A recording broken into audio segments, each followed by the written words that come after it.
Welcome to Politics Done Right. I am your host, Egberto Williams. This is the progressive program that will take the mystery out of politics. This is the program that will encourage you to make sure government becomes we the people. Whether you are liberal, conservative, or otherwise, you get to air your point of view. Remember, you can also send me a tweet to EGBERTOWILLIES. That is, at Egberto Williams. Let us engage. It is politics done right. 1, 2, 3. Well, folks, welcome to one more edition of Politics Done Right. I'm Egberto Williams, your host. Thank you so kindly for being with us. I'm sorry that I'm about 2 minutes late or 1.5 minutes late. And as we speak, the video that we are going to be showing with the Move to Amend director, who has a compelling story about healthcare, one of the reasons why we must have Medicare for all. It's still processing right now, but we are almost done with the processing. So while it processes so that we can transmit it to you, it's processing in the background. We have some other things that I'd love to talk to you about. For a few, I've been talking about we need to stop talking about impeachment. I think I said that several times. We need to stop talking about impeachment. And why do we need to do that? Because there are two worlds. There are two worlds out there. And this is sort of getting a bit concerning to me with how things are going. And let me explain to you what I mean by that. I spent all morning, first of all, did an interview this morning, and then I spent all morning watching the Mueller report. I mean, the guys on TV interviewing Barr, and I am sitting down there in two different worlds.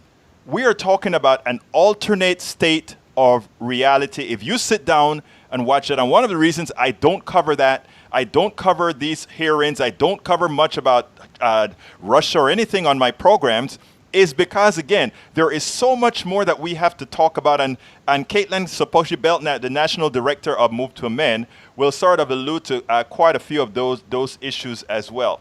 But here's the deal. I know this material on Russia, on the election quite well. And I hate to say that if I put myself in the shoes of the average person watching the interrogation. And you know what? It comes across as, well, he says, she says. And these guys are so good at their lying, etc. It is amazing that Americans are going to be confused as they watch this. They are going to be very confused as they watch this. They're not going to know what to believe. And, you know, you have the talking heads that break into the story every so often, and they start talking about, oh, well, he really made a mistake this time, and he has no credibility. And I am sitting down there watching, and I'm saying, guys like us, politicos, those of us who follow this stuff, I can understand that we don't believe the crap. But if you watch how cool this guy is, how efficient a liar he is, it is hard to sit back and just say, nobody is going to believe what he's saying or anything like that. I am sorry. I believe, the truth of the matter is I don't know what to believe anymore when I see this stuff. Because, again, I think they're being very effective. But anyhow, I just queued this thing up. I think the processing was done, and this is the first time we're going to play it, so I hope the processing worked out fine.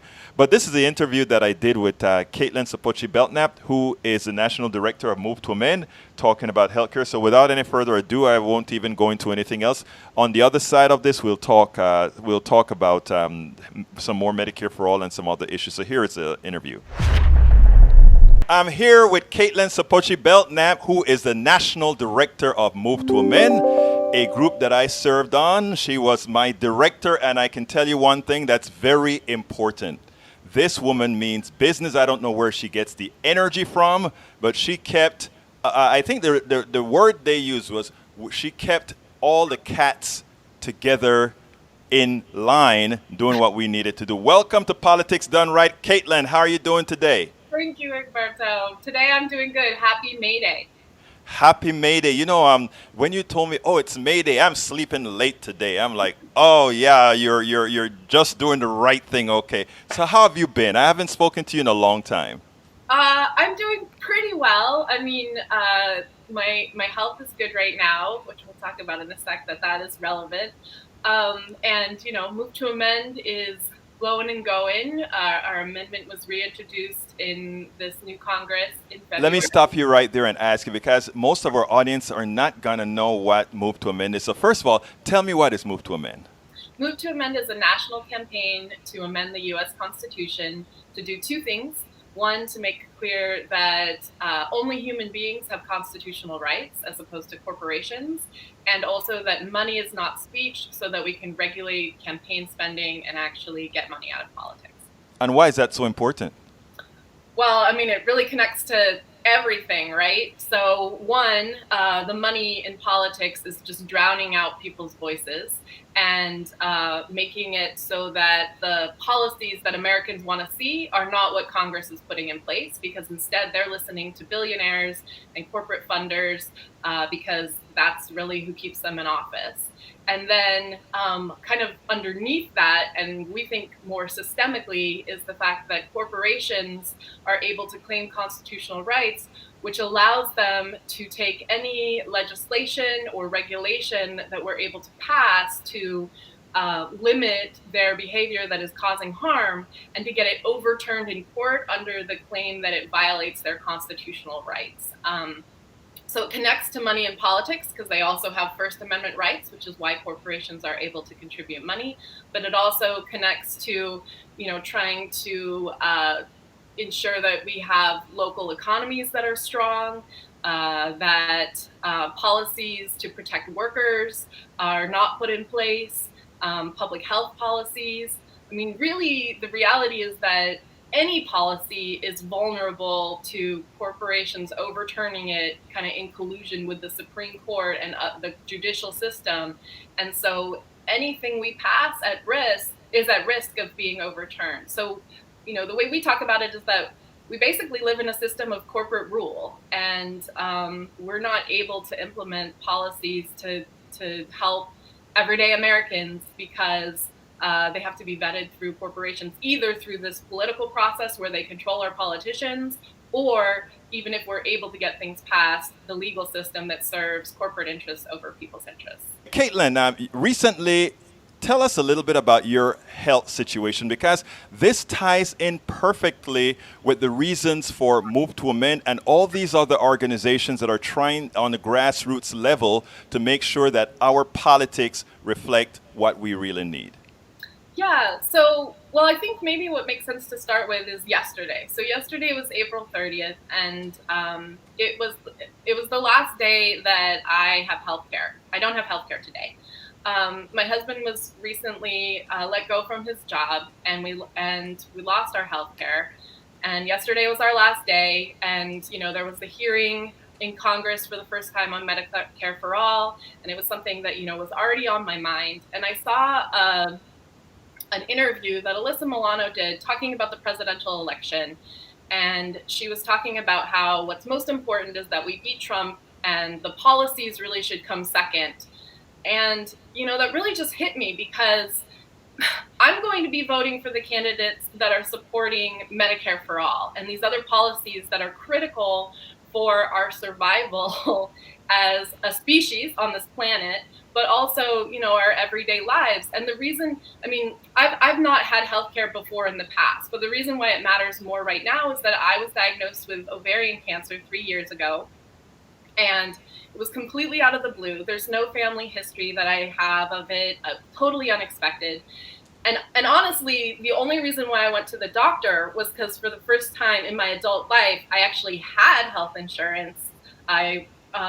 Through my husband's work, he worked for a union, and so we were incredibly lucky to have very good health care, which is not something that even most Americans who are insured through their work can necessarily claim. But we had, top of the line health care, and I had this pain in my abdomen, which honestly again, like all through my 20s, when I was going to like the, open door clinic for my healthcare, I wouldn't have gone to the doctor for quite some time before I had a lot more pain.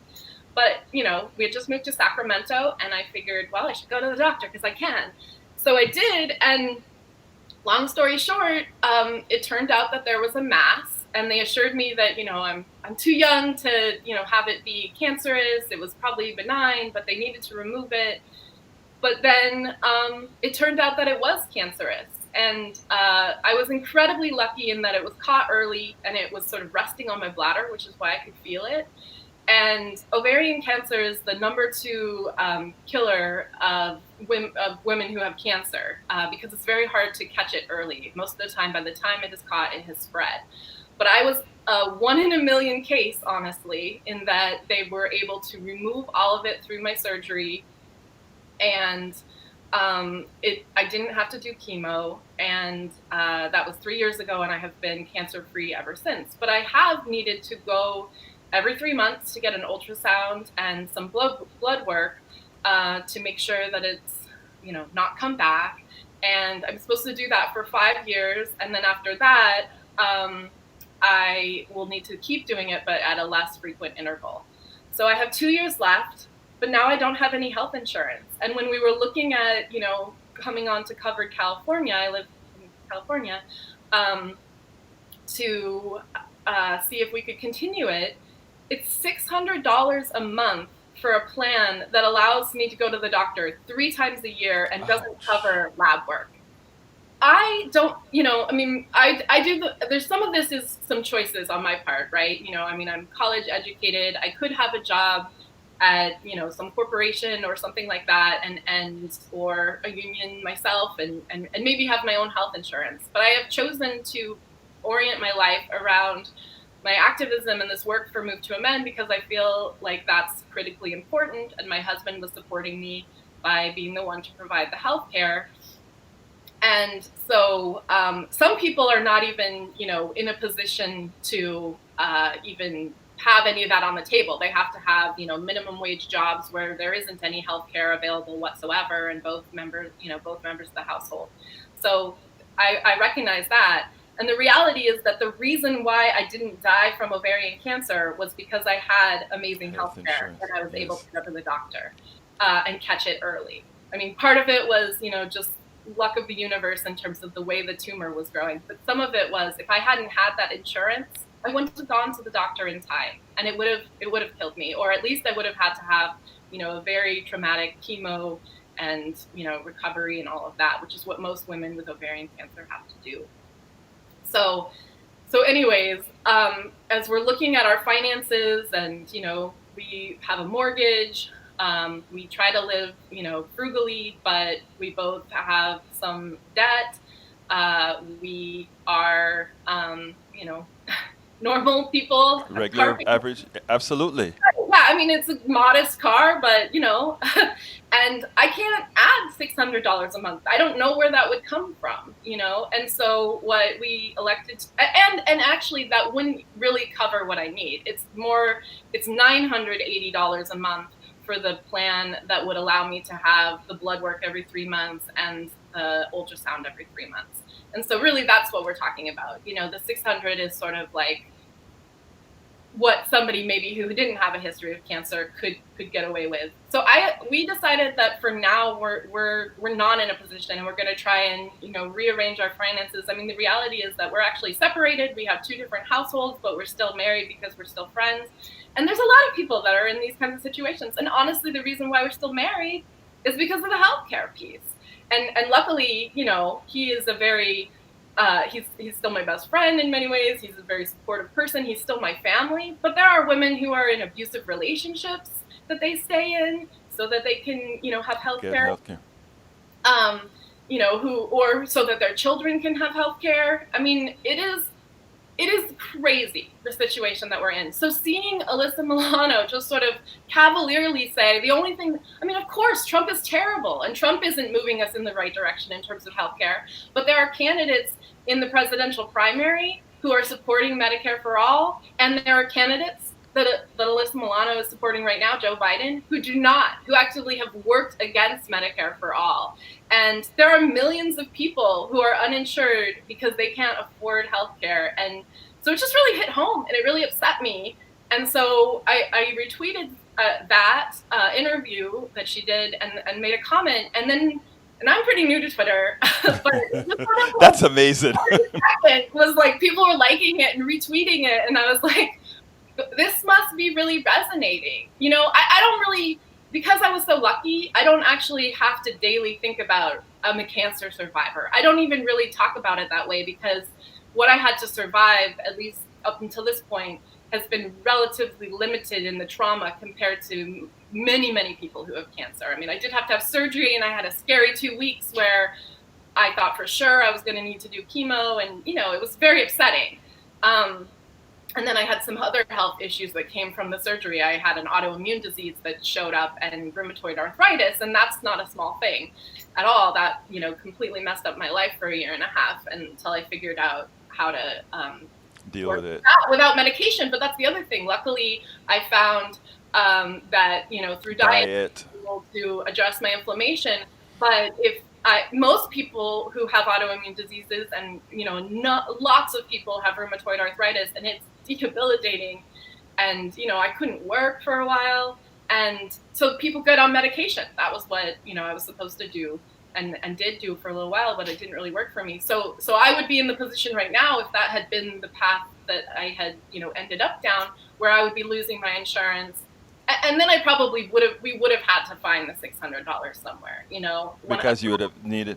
Now, it's interesting because Alyssa Milano is showing one stage of privilege. In other words, and believe it or not, there are a whole lot of folks that claim to be progressive and that they only see things through that tunnel vision. What's interesting enough is that one of the other problems with healthcare, Kaitlin, is that at any given time, maybe 5-10% of people are really going to see doctors and that sort of thing. So they cannot see they're so tunnel vision that they can't see the picture that could be them. And that is one of the reasons why your story is so important and so impactful, because we need to be able to show folks, regular average citizens like yourself, that's just out there like you and me, it can happen to any one of us no matter what our situation is. So that is important. Now, Medicare for All, explain to folks what Medicare for All would do in your situation, make your situation better.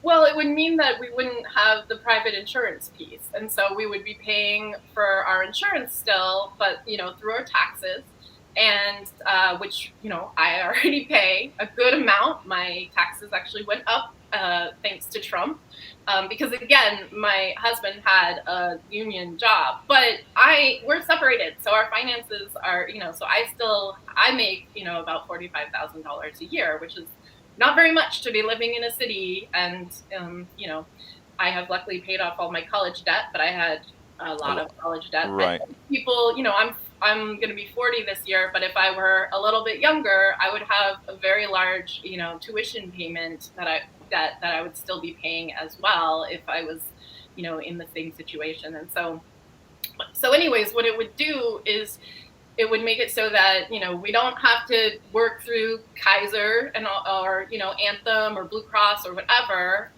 It is provided by the government. And, most first world countries use this healthcare model. And, that doesn't mean that it is perfect for everyone every time.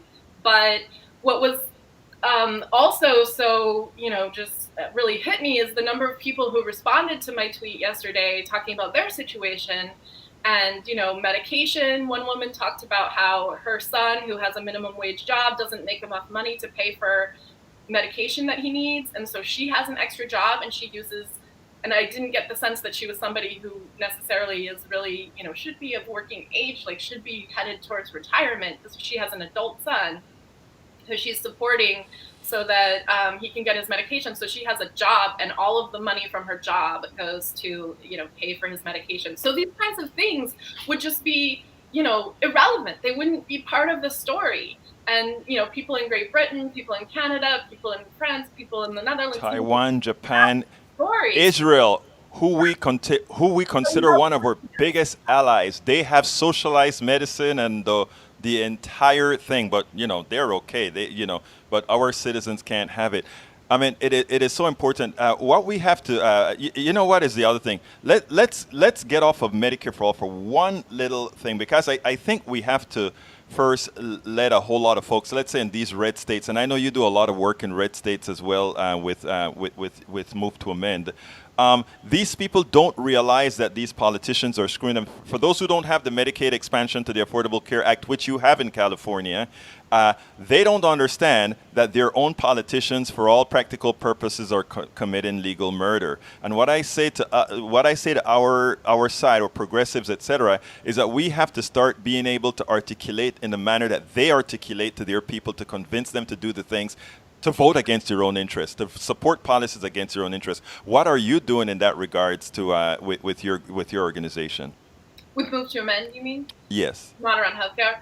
Well, I mean, the thing is. Well, I like to talk about Move to Amend it with regards to healthcare as well, right. Because I mean, the reality is, if you are successful, we will get the policies that we need. Well, yeah, and I mean that's part of why. It's really important that there's these policies, and then there's the legal system that will make it either possible for us to actually have the policies, or will hinder our ability to implement the policies. So, and what I mean by that is, when we do pass Medicare for all, and single payer, and this new system, right now there's nothing to stop the insurance industry from suing our federal government and saying that this new policy violates their constitutional rights.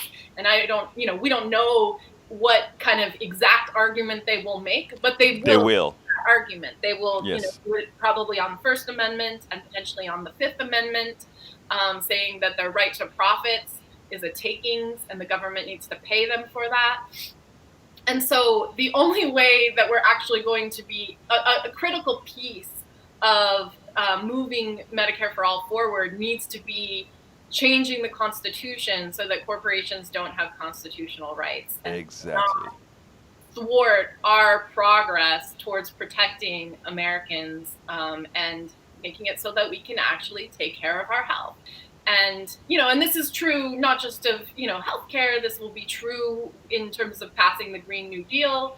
This would be true in terms of raising the minimum wage high enough to actually, be a wage that would allow people to support themselves. I mean, when cities have tried to do this, corporations have sued them and said that those, minimum wage elevations have, violated their constitutional rights. And so there's a structural issue underneath the policies. And we have to understand that, because first they try to get it with, our politicians. But if that doesn't work, then they have other mechanisms available to them. That's how corrupt our system is. And that's why we have to address it at the foundational level. And in terms of, conservative states or red states, I mean, the reality is that most Americans, it doesn't matter what their politics are, want to see Medicare for all happen. And that's why, when Bernie Sanders would do a town hall with Fox, he would be able to, completely win over the audience, at least on this issue and a number of other ones, which is also why I get so frustrated at this idea that we have to support some kind of neoliberal who is advocating policies that are actually against the best interests of everyday Americans. And a lot of people understand that, which is why they don't want to vote for a Joe Biden or a Hillary Clinton, and didn't last time. And, and these people are not necessarily all progressives. And right? what is ironic is, and this, I Daily Kos, I wrote an article that got me sliced in as many pieces as at my age, I guess.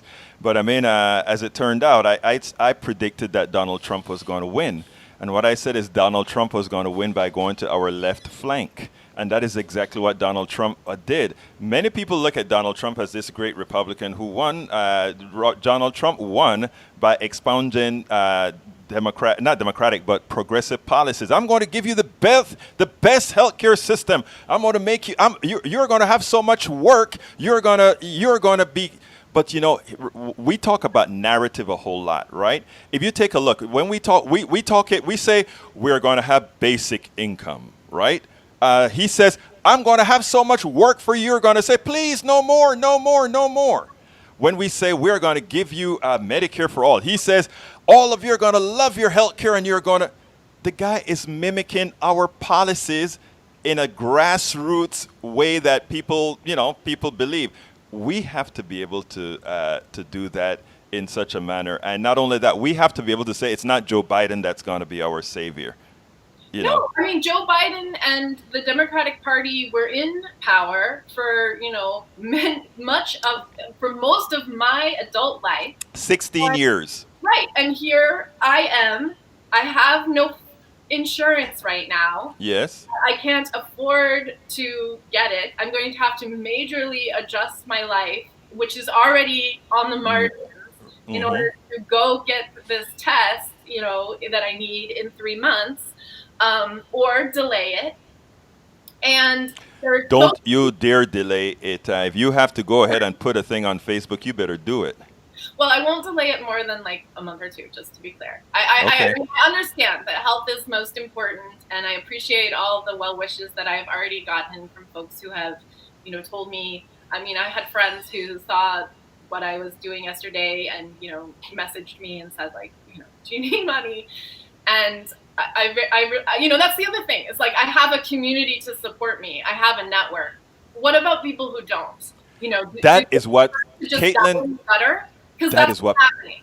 That is what people don't understand. We shouldn't have to depend on people who you have a network because you are a known national figure. How many people can have that claim? Very few. Right. Yeah, and it's not fair. It's not fair at all. And these people are, just as good people as me, just as deserving as me, just as deserving as people like Alyssa Milano, who, or whoever. So, but to go back to, because I think that one of the things that's happening that I'm seeing a lot of is this, is people blaming progressives for Trump and saying that, if we had voted for Hillary Clinton more, that she would have won. I don't think that we should help feed into that narrative at all, because the reality is if Hillary Clinton had been able to turn out Democrats in the numbers that Obama was able to turn out Democrats. And why did Obama turn out so many Democrats? Because Obama promised policies that he didn't deliver. Right. Exactly right. Because people didn't know him, and because he said it in a way that sounded compelling, and people were excited to vote for a black president and thought that, maybe that in and of itself would be so different that he would also follow through on all the other ways he was setting himself apart with his rhetoric. That is what people turned out for. And Hillary Clinton didn't even try. And if she had, when she did, it fell short, because how could you possibly believe that Hillary Clinton, when her family was responsible for most of the policies that had set us so far back economically, was going to deliver any of that? And so most people, so the number of people who stayed home, who were unwilling, far outweighs, people who voted for a third party candidate or progressives who voted for Trump. There are no progressives who voted for Trump. If you're progressive, you don't vote for Trump. That's not a thing. But there are these swing people who care about economics, who are not bought into Trump's white nationalist agenda. They're not on board for that, but they are on board for a populist agenda, which is why we have to have the Democratic Party nominee be a populist. Thank you. That, in a nutshell, that part alone I've got to cut out, because people have to understand that concept exactly. And you know what?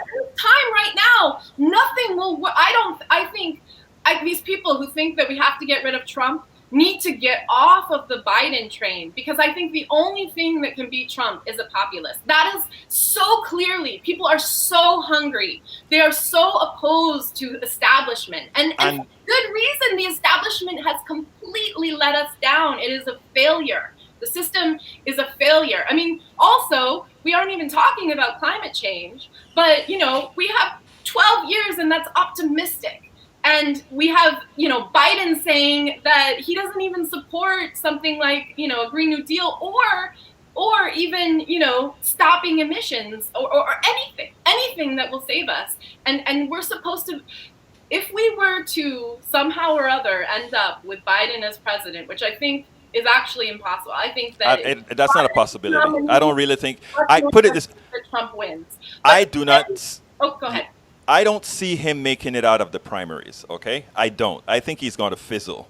I hope so, but right now you have the sort of the people with the microphones telling us that trying to shame us, saying that we don't we're racist if we're not willing to vote against Trump, et cetera, et cetera. I think we're in a dangerous situation. I want to tell you where we are, Kaitlin. I want to tell you where we are. I didn't give up a company to do complete progressive media because I thought we were losers. And Tim Black didn't give up his company because he thought we were losers.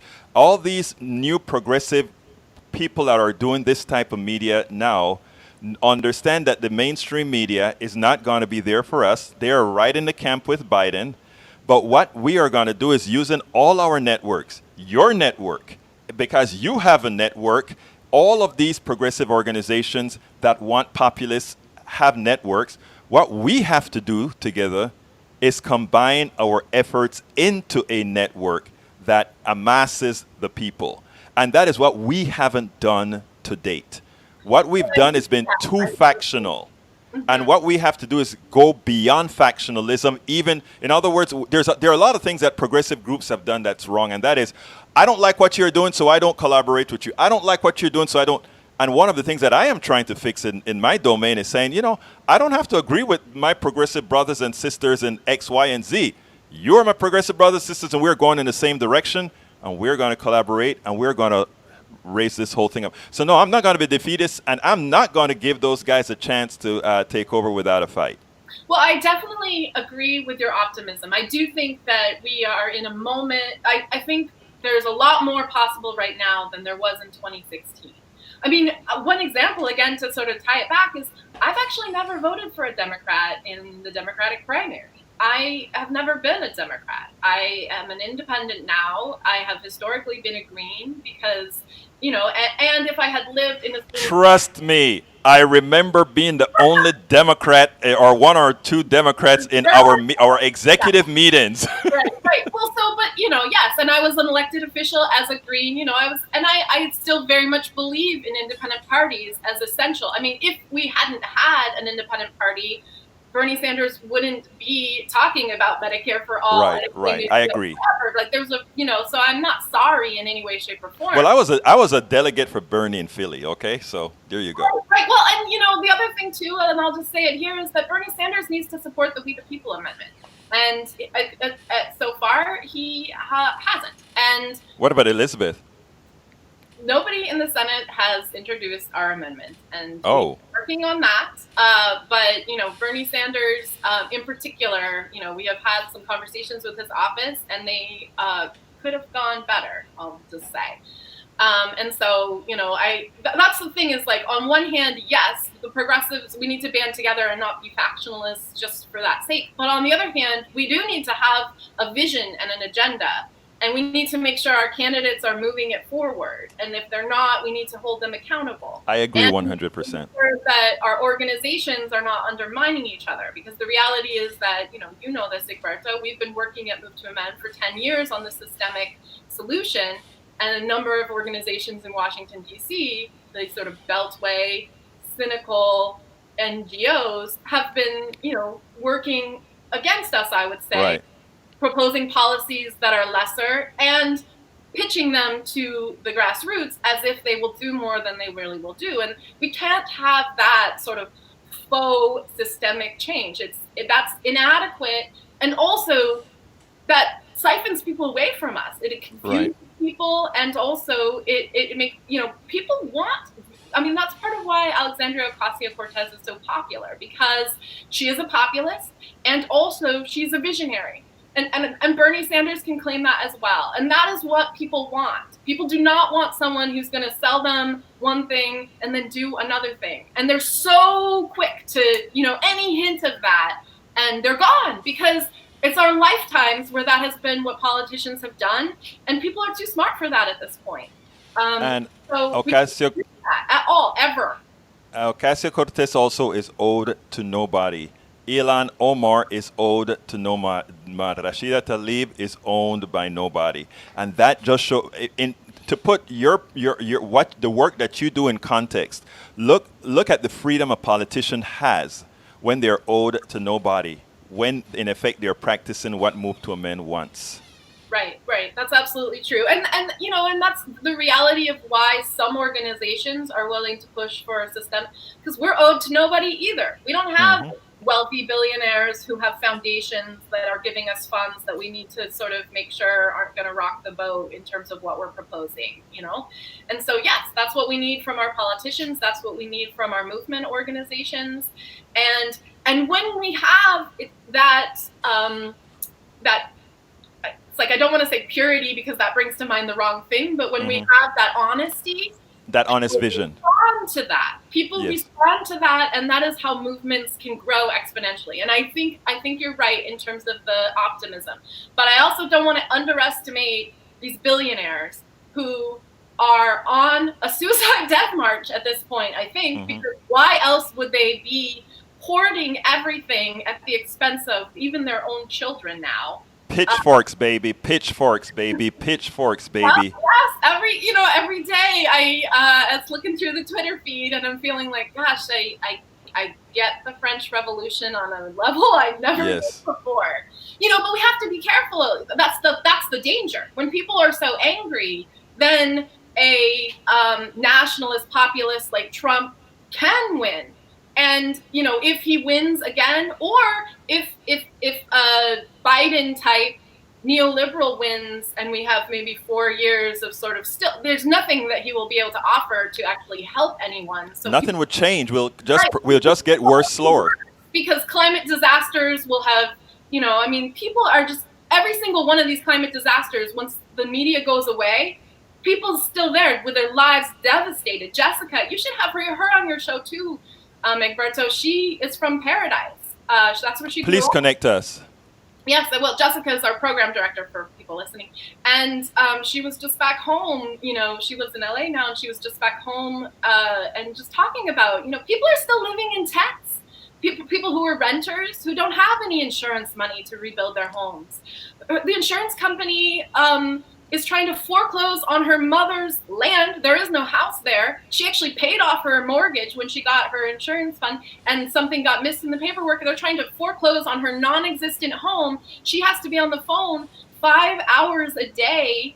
And that's the same thing that happens with people with their insurance companies too. It's like the stress of the situation that we're in is so deep and is affecting people so horribly. Kaitlin, Let me just finish my one point. Yeah. If we end up with a Biden and we have 4 more years of that, then I am terrified at the fascist who will then become the president after that. Wow. We can't let it happen. You took that out. I was about to. That is what I was about to address when with you coming with that point, and then I was about to also say, well, that is why we have to be successful, because if, and then you went ahead and answered the damn question. Yes, I really do feel like it's do or die, and the reality is with climate change, it's not just about American politics in the do or die. It's do or die for Americans. It's do or die for this planet, and so that's why I will make sure to get my test, because I'm going to be here for this revolution that we have to have.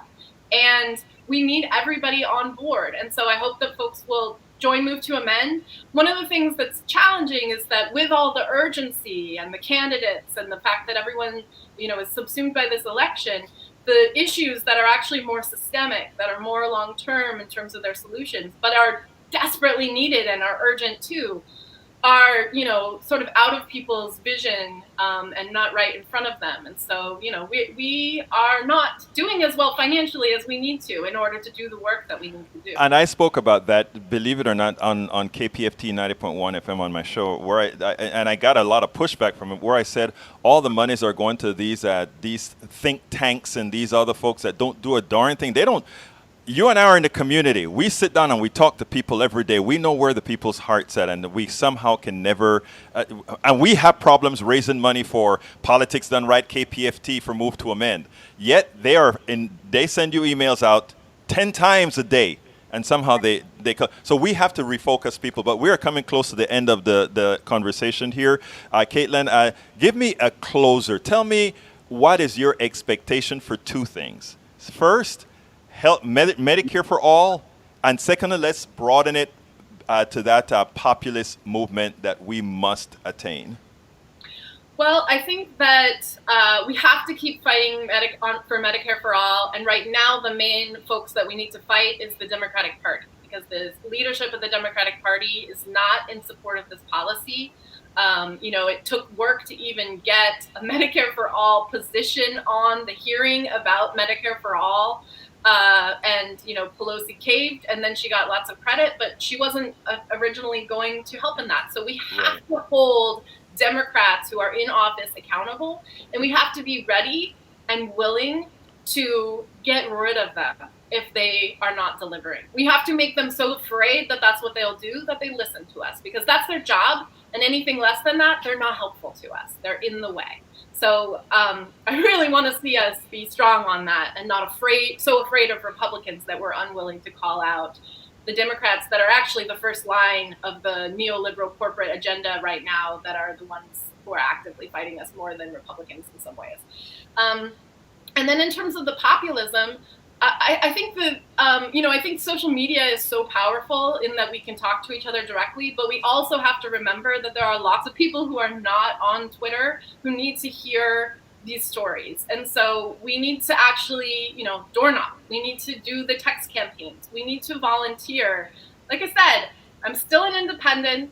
My plan is to register as a Democrat for this primary. And also my plan is to work on the Bernie Sanders campaign, which that's a big deal, because one, he doesn't even support Move to Amend yet, and I'm still willing to.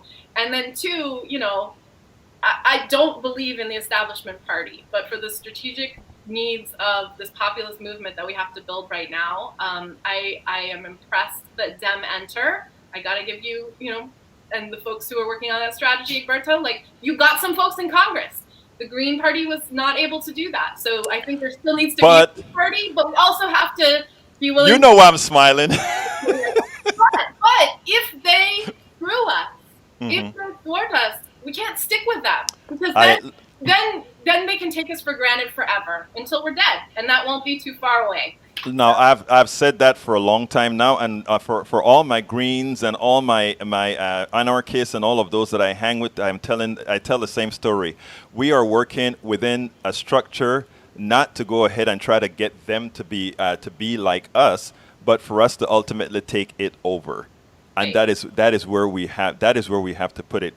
Kaitlin Sopoci-Belknap, National Director of Move to Amend, a very good friend of mine. Thank you so kindly for telling your story. Thank you so kindly for doing what you do. Please keep doing what you do, because your work is very, very important. You are a hell of a leader. You keep doing what you do. Thank you so much, Egberto. I'm here with Kaitlin. Okay, that was our interview that we did actually about a couple of hours ago. I called her up last night and arranged to do that, because she sent a story out with her Move to Amend newsletter, and it was so compelling. I had to say, we're going to change the topic for today, and we're going to talk Medicare for all. Folks, now you can give us a call. I got several calls earlier, but again, this was a taped interview, so it wasn't a break-in type interview. So please give us a call at 646-716-5812. I am all ears. Please give us a call at 646-716-5812. I hope you found Kaitlin Sopoci-Belknap compelling. I find I worked with her with Move to Amend for several years on the executive committee. We got a whole lot done throughout the country. We had municipalities, we had states, we had counties, all of these different entities passing or supporting the Move to Amend 28th Amendment, where we said money is not speech, and corporations are not people. That's all there is to the that move to amend amendment. Now, folks, give us a call at 646-716-5812. Again, that is 646-716-5812. Let me go to my great folk on the Facebook page and see what folks are talking about. See if we need to get involved. But anyhow, folks, for those of you who are watching on YouTube or Periscope, give us a call, 646-716-5812. And as I get to the thing, are you guys watching that Senate hearing about with Robert Barr? I mean, if you're watching it with Robert Barr, I'm so sorry. I don't know. I mean, sometimes I wonder if I am watching something completely different from what the pundits are watching. I don't see anything on the Senate in that bill, or I don't see anything that's a shocker now that's going to make Trump be impeachable. I mean, look, first of all, let me be clear. Trump has done enough to be impeached. I am 100% satisfied if he were impeached. What I don't want to happen is for us to spend all our time thinking about impeachment. When we have folks like Kaitlin Sopoci-Belknap, who had ovarian cancer and now is without insurance and having to find a way to pay to be able to stay alive, to go ahead and get her tests. You know, I mean, these are, I think if you look at the write-up that I did, I call it state-sanctioned genocide. I know that is hyperbolic, but that is how I really see it. Okay, Michael, welcome aboard, Michael Rudney. Welcome aboard, Kaitlin Morgan. Welcome aboard, Maywood. Let's see, Maywood, and I have new people, Lee Grant. And if I miss you, I'm sorry, but I'm kind of just scrolling through this stuff real quickly. Mike Cisak, my regular, is here as well. Who else coming down? Okay, let me see what you have to say. Not sure how many Americans die from lack of health care coverage now, but it was 45,000 per year before the ACA. Well, yeah, and for places like Texas, where we don't have the Medicaid expansion to Obamacare, I think it was, I don't remember who did the research, it's about 2,800 people per year here in Texas alone. That just gives you an idea of how severe this problem is. We have a broken healthcare system, yes, we know that. Some good news today. Historic Massachusetts Nonpartisan Citizen Commission. Thank you so kindly for pointing that out, Kaitlin. I'll go ahead and check that out. Kaitlin Morgan, in regards to the 28th Amendment, yes, that is so important. Hello from Long Beach, is Maywood. Senator Warren slammed Barr on the Facebook page today, and he needs to be slammed. The guy is a crook. I'll share your article in about 4 hours. Thank you so kindly, Michael. And let's see what else is here. Elisa Milano came out with she really got Kaitlin upset because, again, she's saying, let's just elect Joe Biden. What we want is somebody who can beat Trump. Folks, it's a ruse. Biden cannot beat Trump.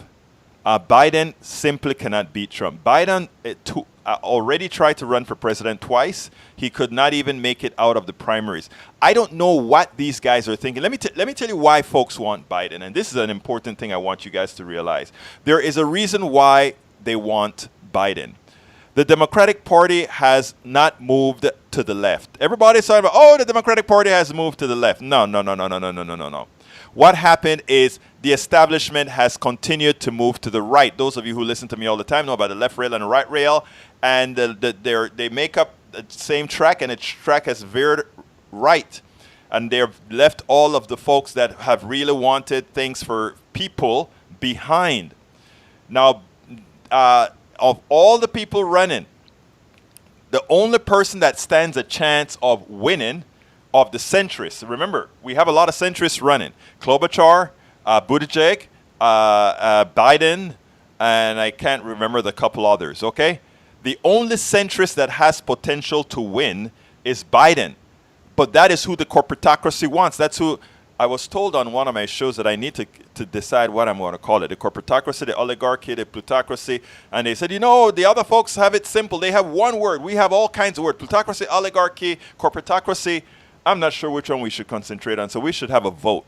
Folks, what should we use as a to talk about the the thing that the people that have the boots at our neck, should we now from going forward call it the corporatocracy, the oligarchy, or the plutocracy? And let me tell you why I am right now I'm concerned about calling it the corporatocracy solely because a lot of people work for corporations and they could spin our words into saying, oh, they want to get rid of the corporations, they want to get rid of your jobs, and before the people understand what we're saying, they run away from us. So that one I'm probably going to get away from, the corporatocracy, and say, well, should it be between oligarchy or plutocracy, and use it and hit it and hit it and hit it and make it be a name that is in there all of time for people. But anyhow, the reason now that they want Biden, right? And look, Biden is a nice guy. Obama is all these people are not, these are not bad people.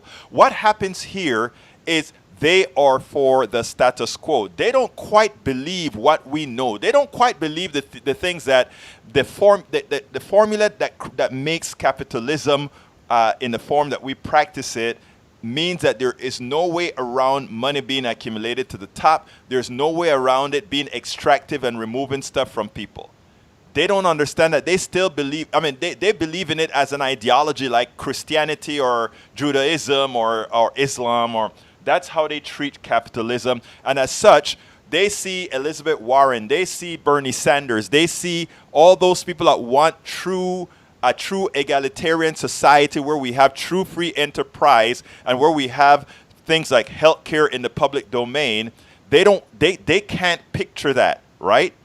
And the institution is starting to cave in because the democracy says most people in this country, the vast majority in this country, they want progressive values. Even those people that consider themselves Republicans and right wings, when you ask them, do you want this type of healthcare? Yes. When you ask them, do you want support for the people who, for your children going to school at a reduced cost? Yes. Do you want college or advanced education at a pay it forward price? Yes. Most Americans want those things. Those things are considered left. What those things mean is that we are going to have to extract much of what, not much, we are going to have to take back what has been stolen from us from the plutocracy. We are going to have to say, no, you can't take as much of our excess labor. And what is excess labor, folks?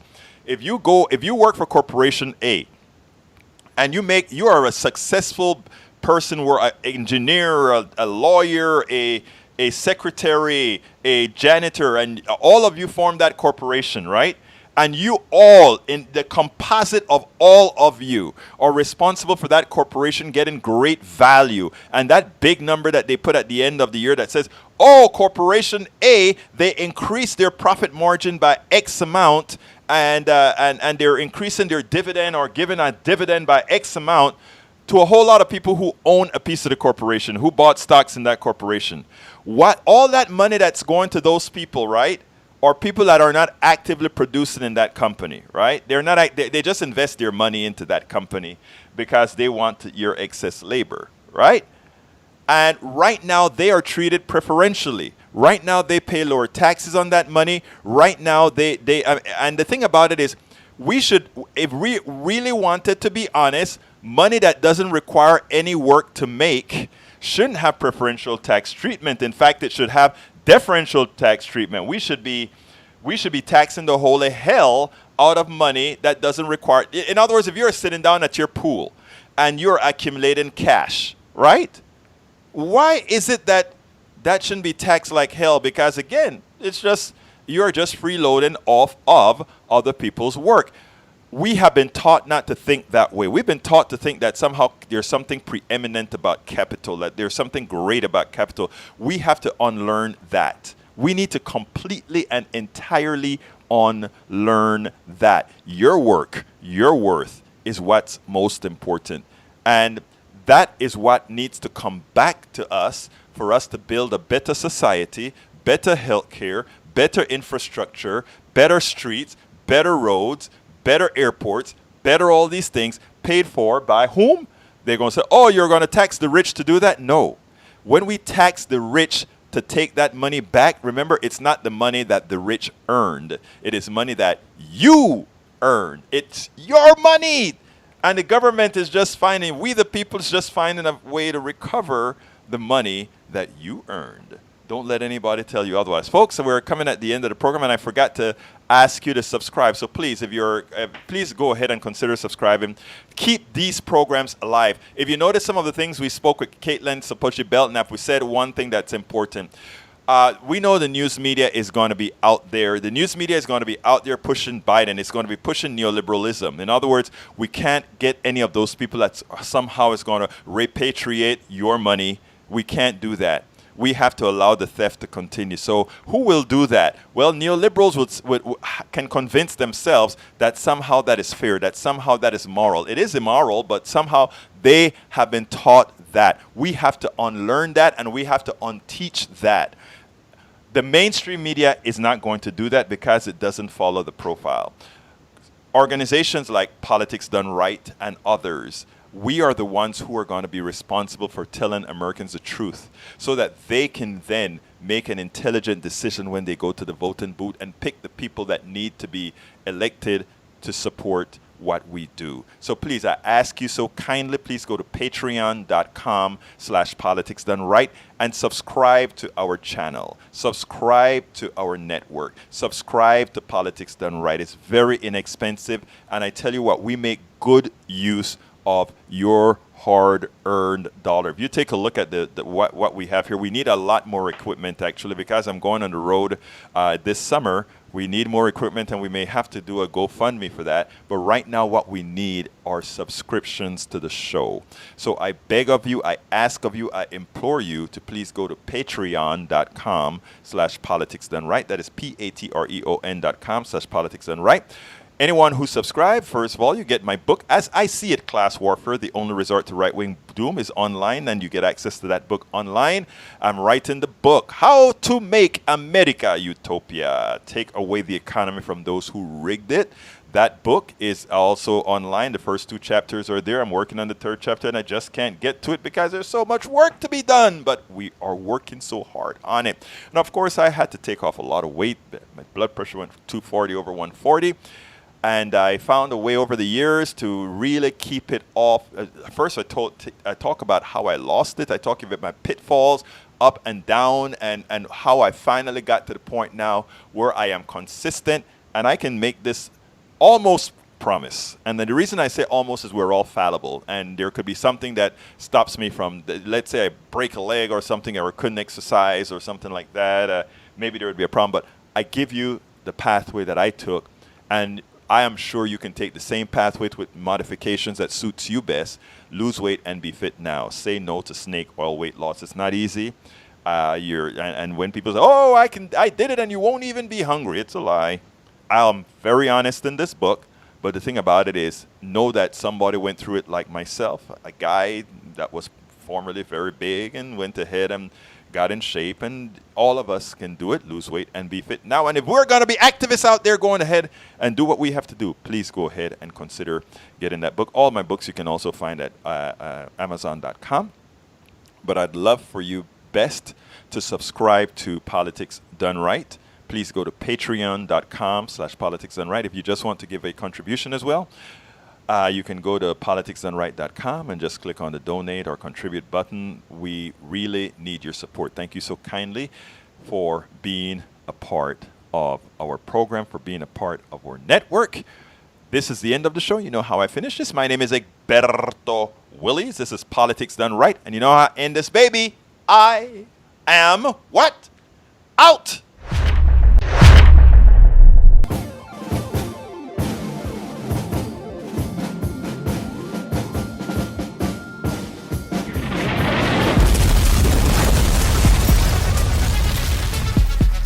Welcome to Politics Done Right.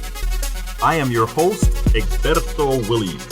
This is the progressive program that will take the mystery out of politics. This is the program that will encourage you to make sure government becomes we the people. Whether you are liberal, conservative, or otherwise, you get to air your point of view. Remember, you can also send me a tweet to EGBERTOWILLIES. That is at Egberto Willies. Let us engage. It is Politics Done Right. 1, 2, 3.